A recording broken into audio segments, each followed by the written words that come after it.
Hello learners and welcome back to your own channel LIY English, Learn It Yourself. So here I am with the highly requested video by you all.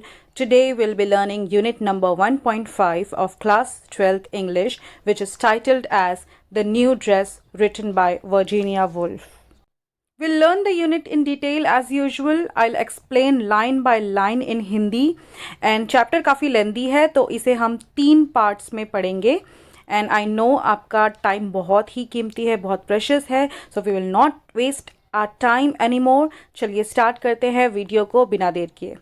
हमेशा की तरह पहले हम जानेंगे writer Virginia Woolf के बारे में, जो बहुत ही फेमस इंग्लिश नॉवेलिस्ट और एसेइस्ट थी.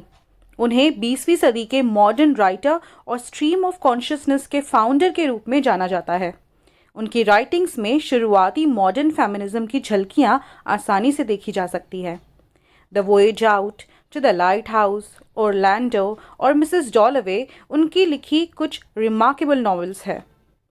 हॉन्टेड हाउस उनका बहुत ही फेमस स्टोरी कलेक्शन है जिससे ये चैप्टर लिया गया है. इस चैप्टर को पढ़ने से पहले हमें एक और चीज़ समझने की ज़रूरत है, स्ट्रीम ऑफ कॉन्शियसनेस. ये जो टर्म है स्ट्रीम ऑफ कॉन्शियसनेस, उसकी शुरुआत हमें विलियम जेम्स द्वारा 1819 में पब्लिश की गई book the principles of psychology में मिलती है. इसे पहली बार 1918 यानी 1918 में मे सिनक्लेयर के द्वारा डोरोथी रिचर्डसन के नॉवेल्स के एनालिसिस पर अप्लाई किया गया था. और ये ख़ास तौर पर मॉडर्निस्ट एरा के उन राइटर्स के बीच पॉपुलर हुआ जो 1918 के सिनक्लेयर के ऐसे के साथ कंटेम्पोरेनियस यानी एक ही ज़माने के थे.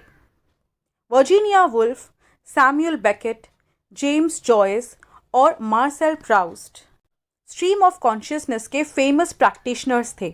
इन लोगों ने इस टेक्निक को अपनी राइटिंग में बहुत यूज़ किया. अब सवाल आता है कि ये स्ट्रीम ऑफ कॉन्शियसनेस है क्या. ये राइटिंग की ऐसी टेक्निक है जो कहानी के किरदार के सोच के नेचुरल फ्लो को कैप्चर करने की कोशिश करती है. स्ट्रीम ऑफ कॉन्शियसनेस राइटर्स को कहानी के किरदारों को रीडर्स तक और करीब से और बारीकी से दिखाने में मदद करती है. लर्नर्स, कैसे हम इंसानों का दिमाग कंटिन्यूस काम करता रहता है.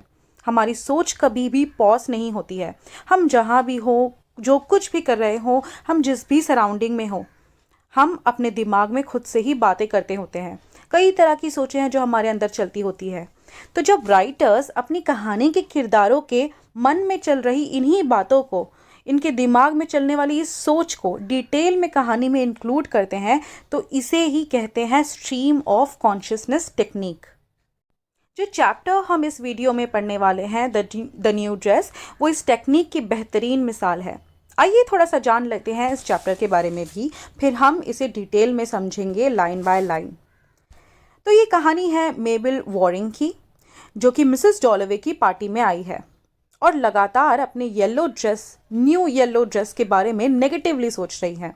जो ड्रेस उसने पहना है वो उसने खुद डिज़ाइन किया था. उसका कलर, पैटर्न सब उसने खुद ही चूज़ किया था. इसके बावजूद इस पार्टी में पूरा समय वो अपने ड्रेस के बारे में सोच रही है.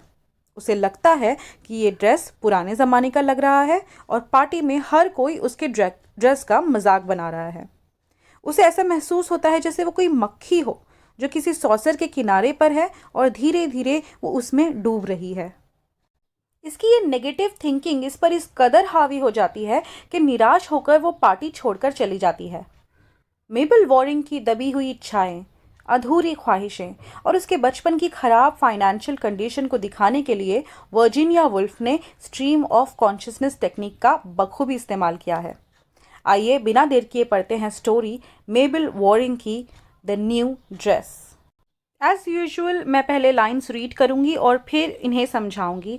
कई बार आप में से कुछ लर्नर्स मुझे पूछते हैं कि मैं लाइंस क्यों रीड करती हूँ, लाइन बाय लाइन क्यों रीड करती हूँ, डायरेक्टली एक्सप्लेन क्यों नहीं करती. एक्चुअली मैं इसलिए रीड करती हूँ कि अगर आप में से किसी को डाउट है किसी डिफ़िकल्ट वर्ड की करेक्ट प्रोनाउंसिएशन को लेके, उसका सही तरीका प्रोनाउंस करने का जो है उसको लेके अगर आप लोगों को डाउट है तो वो क्लियर हो जाए और मेरी रीडिंग से आपको हेल्प हो जाए. So that is why I read. तो चलिए स्टार्ट करते हैं. डिफ़िकल्ट वर्ड्स के मीनिंग हमेशा की तरह आपको स्क्रीन के नीचे मिल जाएंगे. Let us begin. Mabel had her first serious suspicion that something was wrong as she took her cloak off and Mrs. Barnett, whilst handing her the mirror and touching the brushes and thus drawing her attention perhaps rather markedly to all the appliances for tidying and improving hair, complexion, clothes which existed on the dressing table, confirmed the suspicion that it was not right, not quite right, which growing stronger as she went upstairs and springing at her with conviction as she greeted Clarissa Dalloway, she went straight to the far end of the room, to a shaded corner where a looking glass hung and looked. मेबल को पहला गहरा शक कि कुछ तो गलत है तब हुआ जब उसने अपना कोट उतारा और मिसेस बार्नेट ने उसे आईना सौंपते हुए, ब्रशेस को छूते हुए और भी साफ तौर पर उसका ध्यान ड्रेसिंग टेबल पर रखी उन सारी चीज़ों पर आकर्षित किया जो बालों, रंग-रूप और कपड़ों को सुधारने और बेहतर बनाने के लिए इस्तेमाल की जाती है। इससे उसका शक और भी गहरा हो गया कि कुछ तो ठीक नहीं है, और ये शक उसके ऊपर जाने के साथ मजबूत होता जा रहा था। विश्वास के साथ उसने क्लैरिसा डैलोवे को ग्रीट किया और सीधे रूम के आखिरी छोर पर उस कोने में चली गई जहां पर देखने वाला आईना लटका हुआ था, और उसने उसमें खुद को देखा। No, it was not right. And at once the misery which she always tried to hide, the profound dissatisfaction, the sense she had had ever since she was a child of being inferior to other people, set upon her, relentlessly, remorselessly, with an intensity which she could not beat off, as she would when she woke at night at home by reading Borrow or Scott. For oh, these men, oh, these women, all were thinking, what's Mabel wearing? What a fright she looks! What a hideous new dress! Their eyelids flickering as they came up and then their lids shutting rather tight. It was her own appalling inadequacy, her cowardice, her mean water sprinkled blood that depressed her. नहीं, ये ठीक नहीं था, और एकदम से वो दुख जिसे उसने हमेशा छुपाने की कोशिश की, उसका गहरा असंतोष, वो भावना कि वो दूसरों से कमतर है जो उसे बचपन से महसूस हुई, उस पर तेज़ी और पछतावे के साथ हावी हो गई। इस कदर कि वो उसे दबा नहीं पा रही थी जैसे वो बचपन में अपने घर में रात के वक्त बोरो और स्कॉट की बुक्स पढ़कर दबा लिया करती थी। क्योंकि इस वक्त सारी औरतें और सारे आदमी सब यही सोच रहे थे, ये मेबल ने क्या पहना है, वो कितनी भयानक लग रही है, कितना भद्दा नया ड्रेस है। जैसे ही लोग ऊपर आते हैं उनकी पलकें तेज़ी से छपकती है और फिर कस कर बंद हो जाती है। ये उसकी अपनी ही कमी थी, उसकी कायरता, उसका पानी से छिड़का खून जो उसे खुद तकलीफ देता था, डिप्रेस करता था। यहाँ पर राइटर बता रही हैं कि उसकी बहुत सारी परेशानियों और दुखों की वजह उसकी ये नेगेटिव थिंकिंग ही थी। And at once the whole of the room, where for ever so many hours she had planned with a little dressmaker how it was to go, seemed sordid, repulsive, and her own drawing room so shabby, and herself going out puffed up with vanity as she touched the letters on the hall table and said, "How dull," to show off. All this now seemed unutterably silly, paltry, and provincial. All this had been absolutely destroyed, shown up, exploded the moment she came into Mrs. Dalloway's drawing room. और एक ही बार में वो पूरा room जिसमें घंटों वो छोटे से ड्रेस मेकर के साथ प्लान करती थी, अपने ड्रेस की डिज़ाइन के बारे में डिस्कस करती थी, वो सब अब उसे घिनौना और बेमतलब लग रहा था। उसका अपना ड्राइंग रूम अब जर्जर लग रहा था, और वो खुद जो बहुत घमंड के साथ फूली हुई जब बाहर जा रही थी और हॉल पर लिखे अक्षरों को छूती और कहती कितना डल, एक झूठा दिखावा करने के लिए, ये सब उसे बेतुका और तुच्छ लग रहा था। ये सब पूरी तरह बर्बाद और नष्ट हो गया था उसी वक्त जब उसने मिसेस डैलोवे के ड्राइंग रूम में कदम रखा। What she had thought that evening when sitting over the teacups Mrs. Dalloway's invitation came was that, of course she could not be fashionable, it was absurd to pretend it even. Fashion meant cut, meant style, meant 30 guineas at least. But why not be original? Why not be herself anyhow? And getting up, she had taken that old-fashioned book of her mother's, a Paris fashion book of the time of the Empire, and had thought how much prettier, more dignified, and more womanly they were then, and so set herself, oh, it was foolish trying to be like them, pluming herself in fact upon being modest and old-fashioned and very charming, giving herself up, no doubt about it, to an orgy of self-love which deserved to be chastised, and so rigged herself out like this. उस शाम चाय पर बैठे जब Mrs डैलोवे का invitation आया, उसने ये सोचा कि बेशक वो फैशनेबल नहीं हो सकती थी, तो ऐसा कोई दिखावा करना भी बेतुका था। फैशन मतलब कट, फैशन मतलब स्टाइल, और फैशन का मतलब कम से कम 30 जिनीस। तो क्यों ना ओरिजिनल रहा जाए, क्यों ना हम जैसे हो वैसे ही दिखाया जाए। और कहते हुए उसने अपनी माँ की पुरानी फैशन बुक निकाली थी, जो उस वक्त के अंपायर की पेरिस फैशन बुक थी। उसने सोचा कि वो पुराने लोग कितने सुंदर, डिग्निफाइड और वुमेनली थे, और उसने ठान ली। कितना पागलपन था उनके जैसे बनने की कोशिश करना। पुराने ज़माने के लोगों की तरह विनम्र, आकर्षक बनने के चक्कर में उसने जिस तरह खुद को आत्म प्रेम के तांडव में झोंक दिया था, उसे उससे इसी तरह निकाला जाना चाहिए था। लर्नर्स, ये सारी बातें मेबल के मन में चल रही हैं। But she dared not look in the glass. She could not face the whole horror. The pale yellow, idiotically old-fashioned silk dress, with its long skirt and its high sleeves and its waist, and all the things that looked so charming in the fashion book, but not on her, not among all these ordinary people. She felt like a dressmaker's dummy standing there for young people to stick pins into.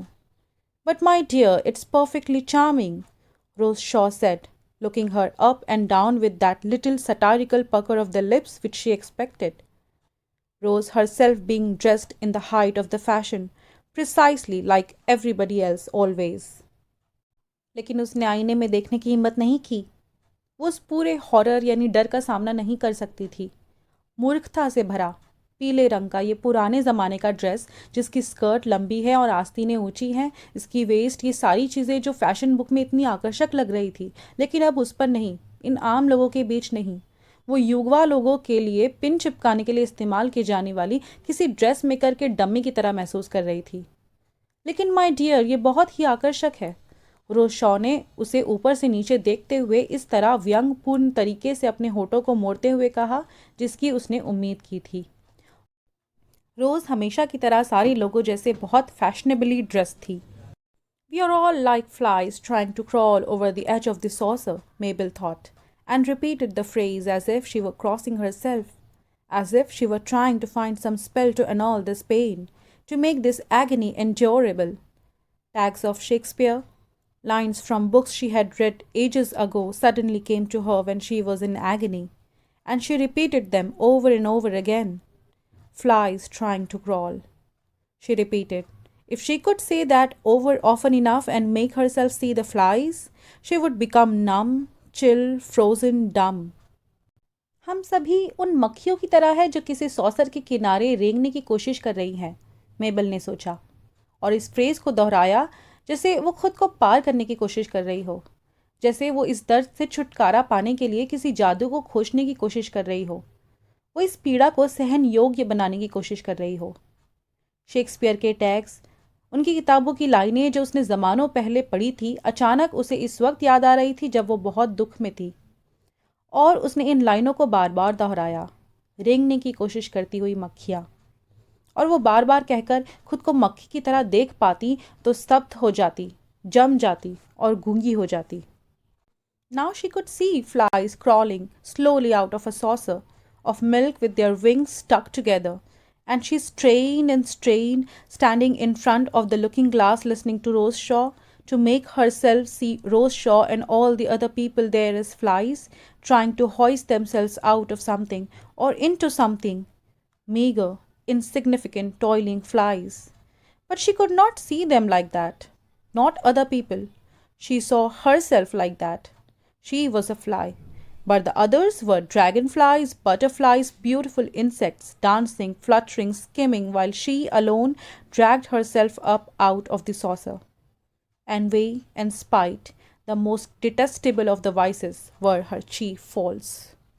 अब वो दूध की तश्तरी से मक्खियों को धीरे धीरे रेंग कर बाहर आते हुए देख सकती थी, जिनके पंख आपस में चिपके हुए थे। आईने के सामने खड़े होकर वो रोज़ शॉ को सुनते हुए बहुत कोशिश कर रही थी कि रोज़ शॉ और बाकी के लोगों को भी मक्खियों के रूप में देख सके, जो अपने आप को किसी चीज़ में या किसी चीज़ से ऊपर उठाने और बाहर निकालने की कोशिश कर रहे हों। छोटी सी मामूली स्ट्रगल करती हुई मक्खियाँ। मगर वो उन लोगों को मक्खियों के रूप में नहीं देख पा रही थी। दूसरे लोगों को नहीं, वो सिर्फ खुद को इस तरह देख सकती थी। वो एक मक्खी थी, लेकिन दूसरे लोग इसकी तरह मामूली मक्खी नहीं थे। वे लोग बटरफ्लाइज, ड्रैगन फ्लाइज और दूसरे ब्यूटीफुल इंसेक्ट्स थे, नाचते हुए, हंसते खिलखिलाते हुए, इठलाते हुए। और वो अकेली खुद को सॉसर से बाहर खींचती हुई मामूली मक्खी। जलन, नफरत, शिकायतें, यही मेबल की सबसे बड़ी कमियां थी। तो लर्नर्स, यहाँ पे हम वीडियो को स्टॉप करते हैं और आगे का चैप्टर हम पार्ट 2 यानी नेक्स्ट वीडियो में पढ़ेंगे। आई होप इस कहानी को आप इंजॉय कर रहे हो और इंगेजिंग लग रही है ये स्टोरी मेबल की आपको। And I am sure on some level somewhere we can relate to her. So that's it for the video. Give this video a thumbs up, share among your friends and subscribe to the channel if you haven't done yet. Thank you very much.